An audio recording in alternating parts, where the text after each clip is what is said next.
ಮೂಲವಾದಿಯಾದಂಥ ಪೇಷಂಟ್ಗಳಿಗೆ ಕೆಲವು ಮನೆ ಮದ್ದು ಯಾವ ಥರ ಮಾಡ್ಕೋಬೇಕು, ಯಾವ ಥರ ಕುಡಿಬೇಕು, ಯಾವ ಥರ ಇದು ಮಾಡ್ಬೇಕಂತಕ್ಕಂಥ ವಿಧಾನಗಳು ಮೂಲವಾದಿ ಆದವರಿಗೆ ಈ ವಿಡಿಯೋದ ಮೂಲಕ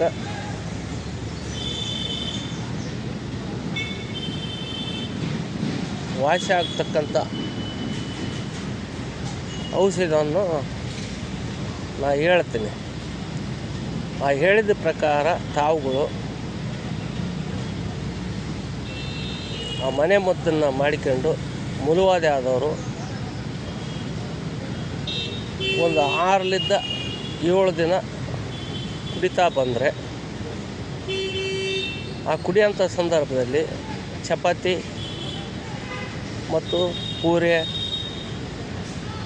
ಈಟ್ ಪದಾರ್ಥ ಒಂದು 8 ದಿನ ಅದು ಕುಡಿಯೋಂಥ ಸಂದರ್ಭದಲ್ಲಿ ಬಿಡಬೇಕು. ಅದು ಬಿಟ್ಟು ಸತತವಾಗಿ ಕುಡ್ಕೊಂತ 8 ದಿನ ಬೆಳಗ್ಗೆ ಆಳು ಹೊಟ್ಟೆಯಲ್ಲಿ ಕುಡಿದ್ರೆ ನೀವು ಎಂಥ ಆಪರೇಷನ್ ಮಾಡ್ಕೋಬೇಕು, ಲಕ್ಷಾಂತರಗಟ್ಟಲೆ ಖರ್ಚಾಗ್ತದ, ಆಪರೇಷನ್ ಮಾಡಿಸಲೇಬೇಕು, ಇಲ್ಲಾಂದ್ರೆ ನಿನ್ನ ಮೂಲವಾದಿ ಹೋಗೋದಲ್ಲ ಅಂತಕ್ಕಂಥ ಡಾಕ್ಟ್ರ್ ಹೇಳಿಕೆಗೆ ತದ್ವಿರುದ್ಧಾಗಿ ಇರತಕ್ಕಂಥ ಔಷಧ. ಈ ಔಷಧಿಯನ್ನು ನೀವು ಮನೆಯಲ್ಲೇ ಮಾಡ್ಕೋಬೇಕು. ಮನೆಯಲ್ಲೇ ಮಾಡ್ತಕ್ಕಂಥ ಔಷಧ ಇದು. ಹೆಂಗಪ್ಪ ಮನೆಯಲ್ಲೇ ಮಾಡ್ಕೋದು ಅಂದರೆ, ಒಂದು ಗ್ಲಾಸ್ನಷ್ಟು ಹಾಲು ಕಾಯ್ಸ್ಕೊಂಡು ಅದು ಸ್ವಲ್ಪ ತಣ್ಣಗಾದ ನಂತರ ಒಂದು ನಿಂಬೆಕಾಯಿ ಅದರಲ್ಲಿ ಅರ್ಧ ಹೋಳು ಕೊಯ್ದು ಹಿಂಡ್ಕೋಬೇಕು. ಹಿಂಡಿದ ತಕ್ಷಣವೇ ಅದು ಎಪ್ಪಾಗ್ತದೆ. ಆಗಟ್ಟಿಗೆಲ್ಲ ನೀವು ಎಪ್ಪಾಗೋಣ ಘಟ ಕುಡಿದು ಬಿಡ್ಬೇಕು.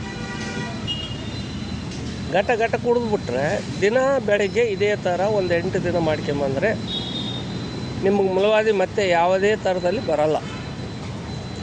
ಅಂಥೇಳಿ ಬಂತಂದ್ರೆ ಒಂದು 3 ದಿನ ಮಾಡ್ಕೊಂಡ್ರೆ ಸಾಕು, ಆಮೇಲೆ ಬರೋದೇ ಇಲ್ಲ.